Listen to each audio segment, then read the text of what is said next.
ভ্রামরী দেবী মানুষ পুত্র, প্রথমেই বাবা মহাদেব।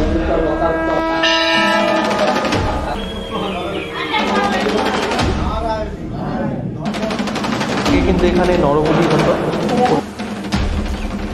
একটা স্লিপ এখান থেকে নিয়ে নিলাম। প্রথমে আমরা ভেতরে যাচ্ছিলাম না, ভেতরে বসে বাই বাপাই ওদের তোর বন্ধু। Hello guys, welcome back to my channel Shaan vlogs. আজকে যাচ্ছি আমরা আমাদের বাড়ি থেকে খুবই কাছে ও মাত্র 16 কিলোমিটার দূরত্বে রয়েছে মাতা ভ্রামরী দেবীর মন্দির। সেখানে যাচ্ছি আমরা গাড়ি পুজো দিতে। তোমরা আগের ভিডিওতে দেখলে যে আমার ভাই একটা নতুন বাইক কিনেছে, তো ওই বাইকটারই কিন্তু আজকে আমরা পুজো দিতে যাব। তো চলো তোমরা দেখতে থাকো, আশা করি তোমাদের ভিডিওটা ভালো।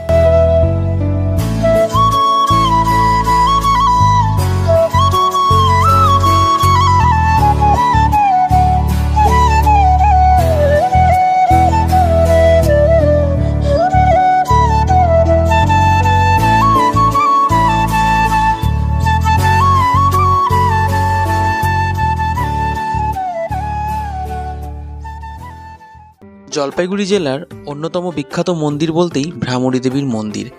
আকর্ষণের জায়গা বলতে অনেক কিছুই। মন্দিরের সামনে রয়েছে পার্কিং স্পট, সেখান থেকে শান বাঁধানো পথ দিয়ে প্রবেশ করতে হয় মন্দিরে। বাবা মহাদেবের পাশেই রয়েছে মা দেবী মূর্তি, দেখে মন ছুঁয়ে যাবে। দেবী অষ্টভুজা শালঙ্কারা। দেবীর সামনে রাখা বড় বড় পাত্রে রয়েছে ভক্তদের নিবেদন। মন্দির প্রাঙ্গণে রয়েছে এক বিশাল দালান, সেখানে দেওয়ালে রয়েছে নানা দেবদেবীর চিত্র। মুখের বাঁ দিকে রয়েছে সিঁড়ি, সেই সিঁড়ি নিয়ে যাবে সোজা ভ্রামরী দেবীর মন্দিরের গর্ভগৃহে। সেখানে রাখা রয়েছে সিংহবাহিনী কৃষ্ণবর্ণা দেবীর মূর্তি। পাশে রয়েছে সতীর 51 পীঠের বা পা, সে পা রীতিমতো রক্তবর্ণ লাল। মহিলাদের নিবেদনের সিঁদুর ও ফুল দিয়ে পরিপূর্ণ হয়ে থাকে সেই গর্ভগৃহ। এই পা দেখতে বা পায়ে ফুল দিতে দূর দূরান্ত থেকে মানুষ ছুটে আসেন। মায়াবী এক টান কাজ করে এই মন্দিরে প্রবেশ করলে। আরেকটু ভেতরে গেলেই কিন্তু আমরা এই মূর্তিটি দেখতে পাবো, যেটা কিন্তু নরবলির চিত্র বা নরবলির মূর্তিটা কিন্তু এখানে করা আছে। নরবলি হতো কিনা সেটা আমার জানা নেই। মন্দিরের ভেতরে থাকে ঝাঁকে ঝাঁকে পায়রা। এই মন্দির থেকে একটু বেরিয়ে এলেই প্রাঙ্গণের ভেতরে ডানেই রয়েছে জোড়া বট, গাছের নিচে রয়েছে লোকনাথ বাবার মূর্তি। অদ্ভুতভাবে জোড়া বটটি নজর কাড়ে। বিশাল কৃতির দুটো গাছ আলাদা আলাদা থাকলেও ওপরে উঠে কিন্তু একসঙ্গে মিলে যায়। বটবৃক্ষর নিচে কিন্তু দর্শনার্থীরা বিশ্রাম করেন। ঠিক বটবৃক্ষর পাশেই রয়েছে দেবী অন্নপূর্ণার মন্দির। এই অন্নপূর্ণার মন্দিরটাও কিন্তু মানুষের নজর কাড়ে। এই মন্দিরটি এখানে নতুন নির্মাণ করা হয়েছে, আর এই মন্দিরের বিগ্রহ দুটো কিন্তু খুব সুন্দর। তার পাশেই রয়েছে এরকম একটা খুব সুন্দর দালান। এই মন্দিরে সারা রাত ধরে পুজো হয়। বহু মানুষ এখানে কিন্তু প্রসাদ নেওয়ার জন্য ভিড় জমায়। এই মন্দির এখন জলপাইগুড়িতে সবার বাকেট লিস্টে। তো যাই হোক, যতটা পারলাম আমি এই মন্দিরের বর্ণনা তোমাদেরকে দিলাম। আশা করি তোমাদের খুব ভালো লাগবে, আর আমি যতটুকু জানি আমি ততটুকুই তোমাদের সাথে শেয়ার করলাম। তো এখান থেকে এখন আমরা কিনে নেব পুজোর ডালা। তোমরা চাইলে সেগুলো বাইরের থেকে বা বাড়ির থেকেও নিয়ে আসতে পারো, তবে আমরা এখান থেকেই নিই, কারণ এনারা যেহেতু এগুলো বিক্রি করতে বসেন, তো এখান থেকে নেওয়াটাই ভালো। তো চলো, ভেতরে খুব সুন্দর পূজা হচ্ছে।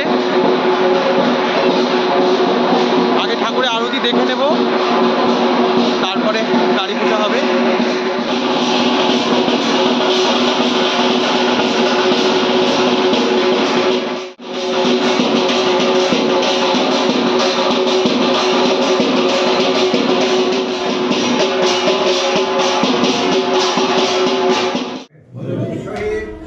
মহাশক্তি মা ভ্রামরী দেবী রাম চরণা নম নমাস্য আদিকে শরণ্যে রামবাকে ভৌমি নারায়ণী নমঃ সৃষ্টি স্থিতি বিনাশায় শক্তিভূতে সনাতনী গুণাশ্রয়ী গুণময়ী নারায়ণী নমঃ। আমরা তো গাড়ি পুজো দেব, তার জন্য কিন্তু এই দেখো একটা স্লিপ এখান থেকেই নিয়ে নিলাম। বাইক পুজো দেওয়াতে কিন্তু 100 টাকা করে লাগবে চাঁদা, এখান থেকে কালেক্ট করে নিতে হয়। তো এখন যাচ্ছি আমরা বাইরে, ভেতরে কিন্তু পুজো দেওয়া আমাদের কমপ্লিট হয়ে গেছে। এখন গাড়িটা পুজো দেওয়া হবে। দেখো উনি যাচ্ছে আমাদের সাথে। এই তো পুজো দেওয়া হবে বলে কিন্তু গাড়ির সামনে আমরা চলে যাচ্ছি।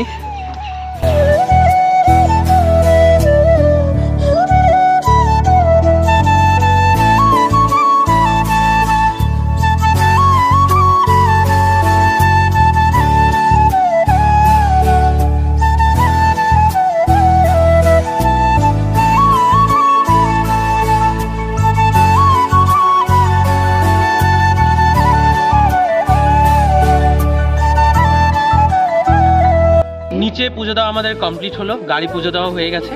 তো এই মন্দিরটা তো নতুন বানিয়েছে, তো চলো এই মন্দিরটা একটু ঘুরে আসি ভেতরটা। প্রথমে আমরা ভেতরে যাচ্ছিলাম না কারণ ভেতরে ভয় লাগে।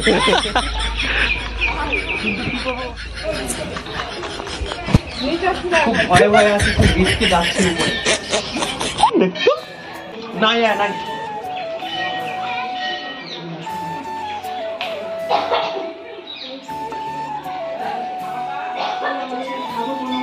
এখন নিয়ে নিব এখান থেকে প্রসাদ। আর শনিবার মঙ্গলবার করেই কিন্তু মায়ের ভোগ প্রসাদ এখানে বিতরণ করা হয়।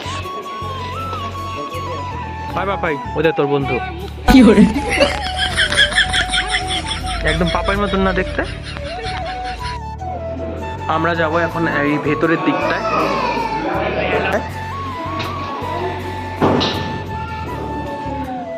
আমি এর আগেও এখানে একবার এসেছিলাম, আমার এই ভেতরটা খুব ভালো লাগে এখানে পুজো দিতে। এখানে রয়েছে বজরংবলী, তো চলো প্রণাম করে নিই আগে।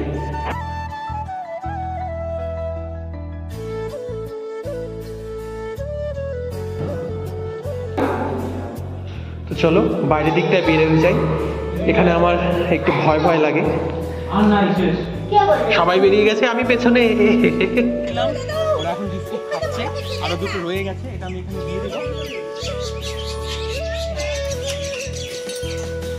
ওগুলো খাওয়া শেষ হলে আবার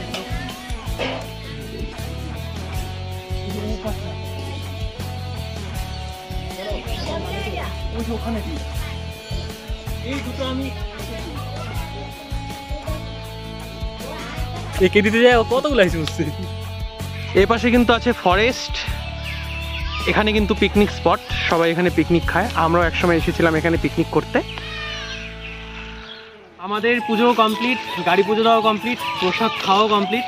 আমরা সত্যি ভাবিনি যে এখানে এসে আজকে এত সুন্দরভাবে মায়ের পুজো দিতে পারবো বা এখানে প্রসাদও পাবো। তো যাই হোক, ভিডিওটা এখানে শেষ করছি। যদি ভালো লাগে অবশ্যই ভিডিওটা লাইক করে আমার চ্যানেলটাকে সাবস্ক্রাইব করবেন। আর দেখা হবে নেক্সট অন্য ব্লগে, অন্য ভিডিওতে। তো ভালো থাকবে, সুস্থ থাকবে, টাটা।